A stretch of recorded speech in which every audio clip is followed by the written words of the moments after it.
আশা করি সকলে ভালো আছো, আমিও ভালো আছি।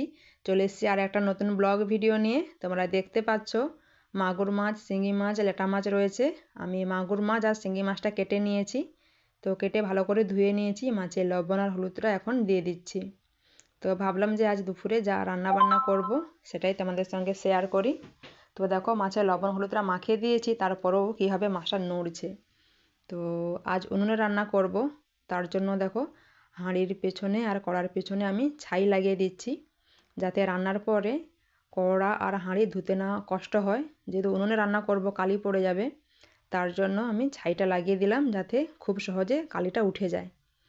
তো আমি ভাতটা চাপিয়ে দিয়েছি। তো উনুনটা দেখো কত সুন্দরভাবে জ্বলছে। তো এখানে কেটে রেখে দিয়েছি বেথো শাক, আলু বেগুন দিয়ে চচ্চড়ি করব, আর দুটো বড়িও দেবো সঙ্গে।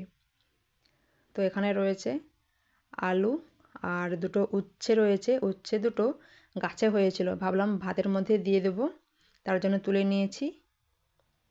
তো ভাত কিন্তু হয়ে গেছে। এবার আমি মাছগুলো ভেজে নিচ্ছি। তো মাগুর মাছ, শিঙি মাছ আলু দিয়ে পাতলা ঝোল বানাবো। তো মাছগুলো দেখো খুব ভালো করে আমি ভেজে নিয়েছি। তো এখন তুলে নিচ্ছি মাছগুলো। তো ওই তেলে আলুগুলো ভেজে নেব।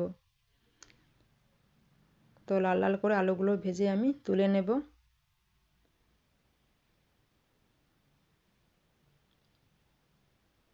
তো আলু ভেজে তুলে নিয়েছি। তেলের মধ্যে দিচ্ছি 5 ফোড়ন, শুকনো লঙ্কা, তেজপাতা, কাঁচা লঙ্কা আর আদা বাটা। তো আদাটা খুব ভালো করে কষে নেব। দিয়ে দিলাম অল্প একটু জল। তো কড়াই কিন্তু খুব গরম হয়ে গেছে, কিছুই দেখা যাচ্ছে না।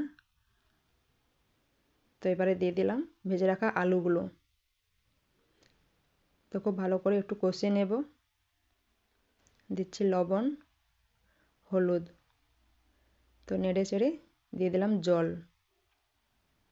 আরও একটু আমি জল দিয়ে দিলাম।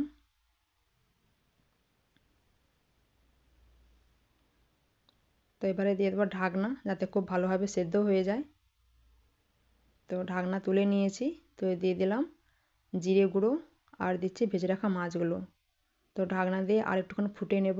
তো রেডি মাগুর মাছ, শিঙি মাছের আলু দিয়ে পাতলা ঝোল। তো এদিকে আমি শাকটা রান্না করে নেব। তো শুকনো লঙ্কা, তেজপাতা, 5 ফোড়ন দিয়ে দিলাম, আর বড়িগুলো তেলের মধ্যে ভেঙে দিয়ে দিচ্ছি।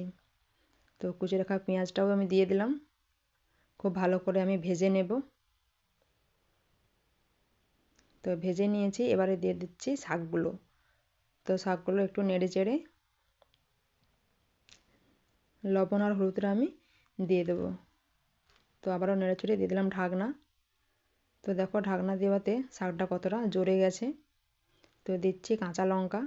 তো আবারও নেড়ে চেড়ে দিয়ে দিচ্ছি জল। তো এবারে দিয়ে দেবো ঢাকনা, যাতে খুব ভালোভাবে সেদ্ধ হয়ে যায়। তো দেখো ঢাকনা খুলে দিয়ে দিলাম জিরে গুঁড়ো। ওদিকে কিন্তু তোমাদের দাদাভাই খেতে বসে গেছে। তো দেখো রান্না বান্না সবই হয়ে গেছে। আর এদিকে দেখো তোমাদের দাদা ভাইয়েরও খাওয়া কমপ্লিট, রান্নাও শেষ, খাওয়াও শেষ। যদি ভিডিওটা ভালো লাগে অবশ্যই চ্যানেলটা সাবস্ক্রাইব করে দিও।